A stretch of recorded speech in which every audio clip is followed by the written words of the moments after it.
Hello everyone, I'm George from Ireland.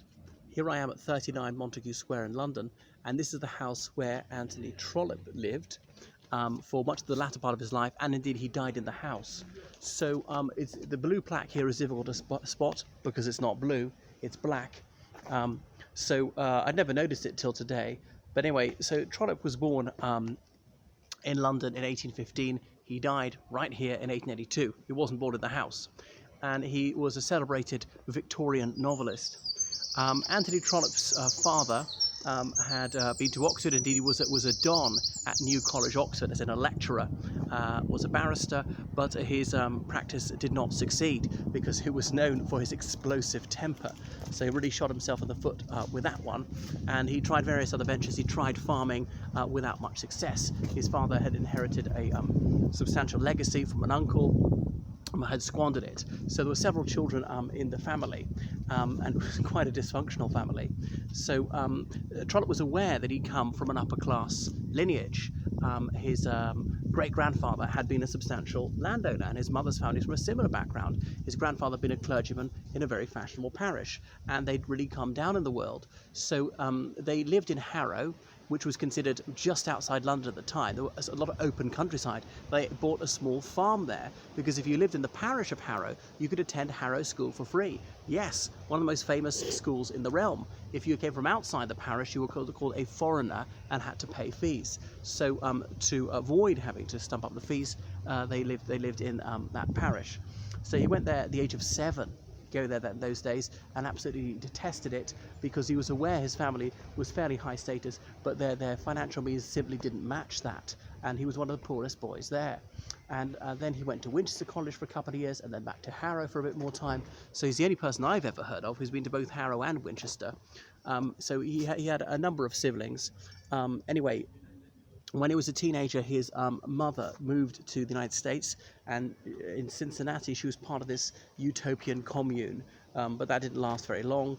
Anthony Trollope was a teenager when his father died. He left school, he loathed it, he wasn't good at games, he was only considered averagely academic. There was absolutely no way he could go to university, unlike his father, because they didn't have the financial means, and if he had been outstanding he could have won a scholarship, but that simply wasn't going to happen. So he had to earn his keep. He took a job at the post office, not as lowly as you might imagine, a civil service position. He'd briefly lived in Belgium. They'd gone there to avoid his father's creditors, and he even considered joining the Austrian army, but he had to acquire mastery in French and German, and he was a teacher in a school in Brussels for a year with a view to acquiring fluency in these languages. But in the last minute he decided not to join the Austrian army. He didn't seem a very suitable military type, but instead to join the post office. So he did that, and he loathed every day of it. He found his work tedious, he didn't get on well with his colleagues, he was poor at timekeeping, but somehow he just about clung on to his job. He was terrified of being thrown out of a situation, because how was he going to make ends meet? He knew what it was to be shabby genteel, just to be struggling. Now, he was never starving. I mean, some people in this country really were living in abject poverty, but to just stay within the middle class. He was always terrified he might just fall into the working class and life would be grim indeed for him. But he managed to cling on to that job. So he was very dispirited. By his mid-20s, things were going very badly, and then he saw a possibility of working for the post office in Ireland. Obviously, we were part of the United Kingdom at the time, so he moved over. His boss was keen to be shot of him, so he went, and he was posted to King's County in Ireland, or Offaly as it is today, and that really transformed his life. He was very happy in Ireland and considered much more effectual, even though he'd got this really damning reference from the post office in London. He made a name for himself as a much better organised. Maybe he turned over a new leaf. He's the one who suggested introducing these pillar boxes. By 1850 they were set up. And so he travelled around Ireland superintending the post office, and it worked quite well. So his salary went much further in Hibernia than it did here in East Britain. So he began publishing his novels, and the locale was quite often Ireland, about the landed gentry, about Anglican clergy. So he wrote wherever he knew. And in his novels there's usually warm relations between Catholics and Protestants. There are very little difference between who's English and who's Irish.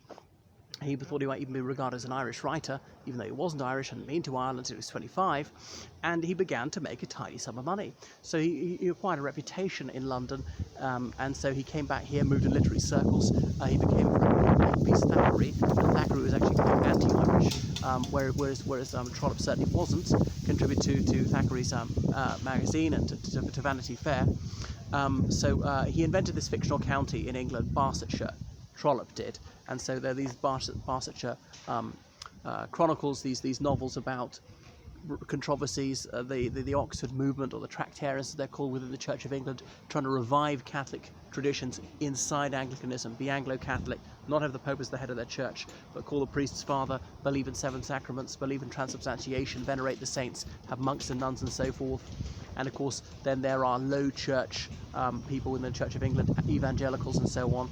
These sort of issues, this social twilight that the Anglican clergy sometimes inhabited, desperately wanting to be accepted as part of the upper class, having a more middle class income, and can they make the working class people respectable?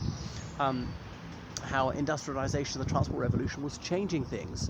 Remember, he was born before the train, so he saw so much upheaval in this country and beyond.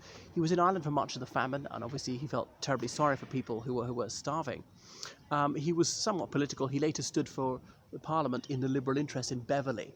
That's a town in Yorkshire. He wasn't elected. He knew he had very little chance of winning there. So he was a respectable chap with a bushy beard. He'd married in his mid-20s.